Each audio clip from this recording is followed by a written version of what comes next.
Welcome to another lesson from Transparent Physics. Today we're going to be solving problems dealing with gravitational attraction. I had a little trouble with the difficulty of this in terms of deciding where I wanted to put it. Realistically speaking, the problems themselves tend to be pretty much one-step kind of problems. You look at the information, you solve it. There's not really much more to do than that. Although the equations can be messy and the values that you're working with can also be kind of large and messy as well with scientific notation. So I'm going to target these as around a level 2 difficulty, not necessarily beginner level, but approachable with practice for someone who's got a little bit of experience with the physics. And for today, for our quick problem solving, I'm going to switch a little healthier. These guys are banana chips. So we're going to have banana chips along with our solutions. And let's get started because these banana chips ain't going to eat themselves. All right. Problem number 1, 2 capybaras. If you don't know what a capybara is, look it up on YouTube. You will appreciate the suggestion. 2 capybaras, mass 35.2 kilograms and mass 42.6 kilograms are standing 2.1 meters apart. What is the force of gravitational attraction between them? Remember, Newton's universal law of gravitation means it's universal. It is for any two objects in the universe. Now, between these 2 capybaras are going to be a very small amount of force, but still you can solve for it. So that is reading the question. Capybara. All right. Don't go anywhere, you. I'll be right back. Underline. Mass number 1. Mass number 2. This would be the distance between them. We can make this an R. We can make this a D. For consistency, I'll probably just make it an R, although for this particular problem, a D might make sense as well. What is the force of gravitational attraction between them? All right. And so pretty straightforward as far as the problem goes, not too much of a concern. So U, underline. All right.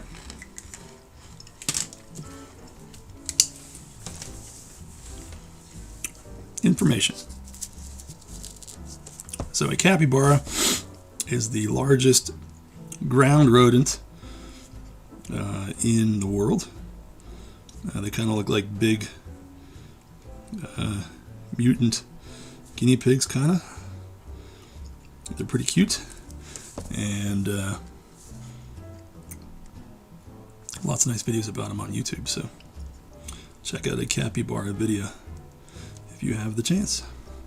They're pretty chill too. Lots of videos of them like sitting around with other animals, like sitting on top of them and stuff like that, or floating around in hot springs.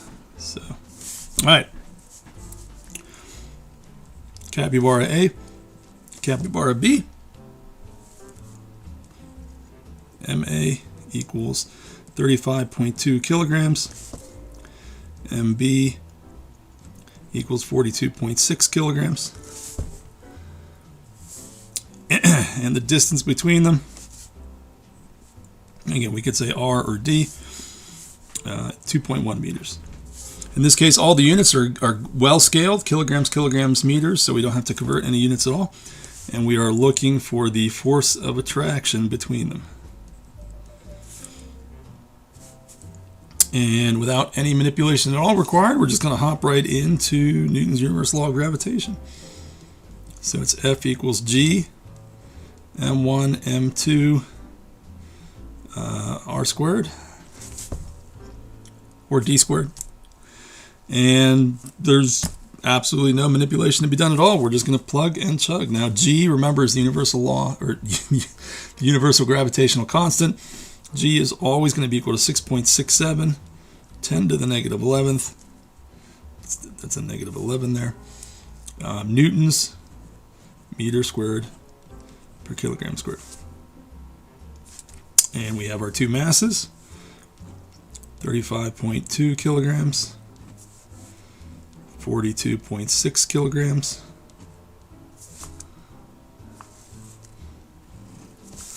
And our distance. Don't forget to square it. 2.1 meters squared. All right. And if we take a quick look at our units, grab a couple assistants here, you can see that the meter squared and meter squared cancels out, and a kilogram cancel with a kilogram squared, and that leaves us with only newtons left. So we're going to get a units for force, which is what we would expect to see for this problem, so that's good. All right. Oh, I might have skipped ahead a little bit. We got our information down, established our unknown, that's an I.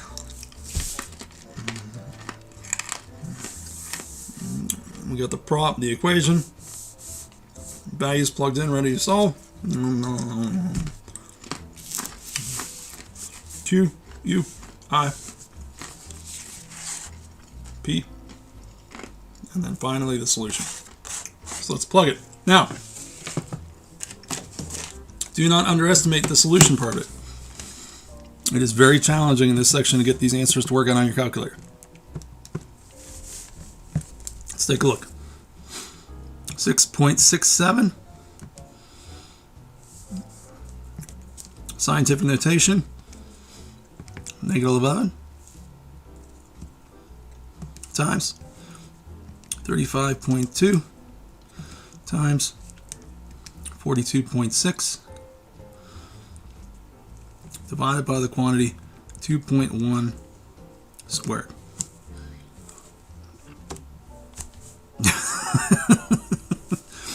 All right, super small value.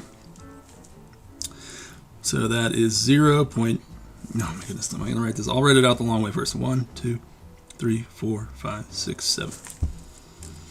1, 2, 3, 4, 5, 6, 7. All right. Now, obviously, that is not a very practical way to go about doing this. So we can turn it into scientific notation. And the idea is that we have 1, 2, 3, 4, 5, 6, 7, 8. If we divide by 10 8 times, we would get the value 2.3. And that's 10 to the -8th newtons. And that's our answer. Now, how does that compare? Well, if we take a look at the weight of one of the objects, if we look at the weight of the smaller one, 35.2 times 9.8. So gravity is pulling on them with around 340 newtons of force compared to the force of attraction between them. So the strength of gravitational attraction between two Earth-sized masses is very, very, very small, usually insignificantly so. And we have our solution. So we're clear equipped. Have a sip of tea.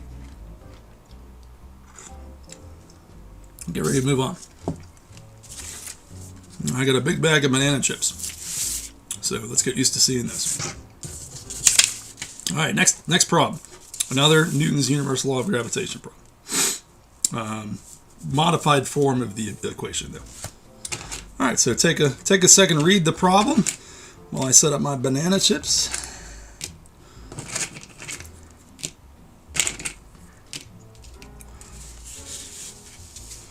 All right. So Ceres is a dwarf planet in our solar system located in the asteroid belt.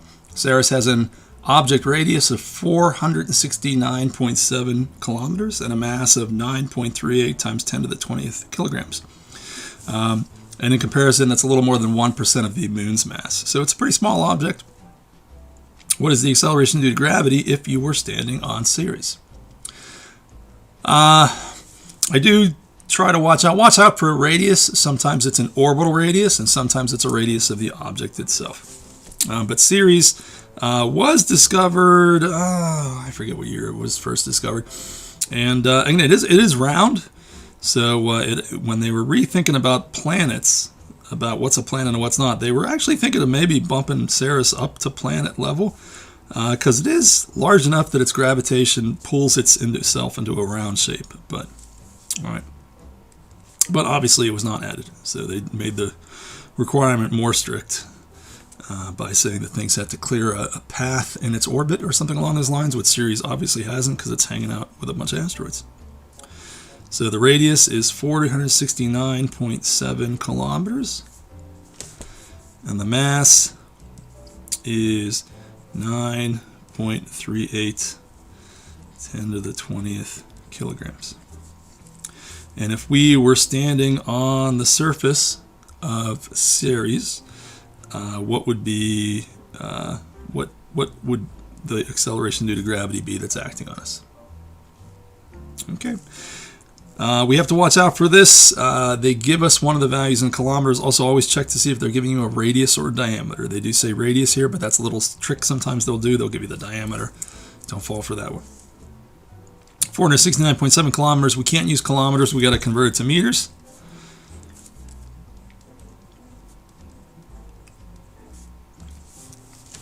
So fractal label method puts 1,000 on the top, 1 on the bottom. So 469.7 times 1,000. All right. And we get 4.697, 10 to the 5th meters. Okay, we're good to go. Again, for this problem, I don't know if you're going to get the derived equation or not, but in the previous equation I showed you how to derive it. This is the little g anywhere equation. Little g equals big G m r squared. So this is the larger mass. In this case, the larger mass is Ceres, even though it's pretty small on a solar system scale. And r is the distance to the center. And g is the universal gravitational constant. So we throw that down again, 6.67, 10 to the negative 11th newtons meter squared per kilogram squared. Okay. And the mass is 900 or 9.38, 10 to the 20th kilograms. And don't forget the square of the r, and that's 4.697, 10 to the 5th meters, and that value squared. All right. And I realize I've plowed through most of that problem. I got a lot of banana chips to catch up on. What do we got here? So, did we read the question? We absolutely read the question, yes. Well, I went through so fast I didn't underline. I'm embarrassed.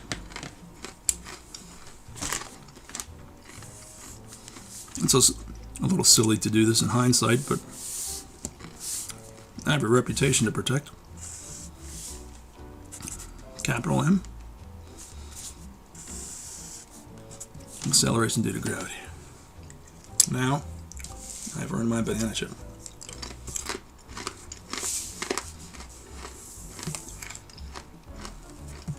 Do I have all the information? Object radius, mass, solving for G, little question mark there. So we're ready to go. The equation is the equation. Plug in our values, watch out for the units. Procedure is done. And now what's left is the solution. But again, don't underestimate how hard it is to get the solution work out. There's a lot of banana chips. All right. 6.67. 10 to the negative 11th. Times 9.38. 10 to the 20th. That's the mass of Ceres. Divided by 4.697. E to the 5th. And that is squared. And when we're all said and done, it is a very small value. So 2.8, that should be fine. 0.28, and that's going to be meters per second squared. So that's G, but that is G on Ceres, not the G that we're used to on Earth. So it's a very, very, very, very, very small acceleration due to gravity. But Ceres is way smaller than the Earth in terms of orbital radius, or actual radius, and also it has a lot less mass. So G's going to be less. So as you can see, eat my final banana chip. I would not call these problems hard on the setup.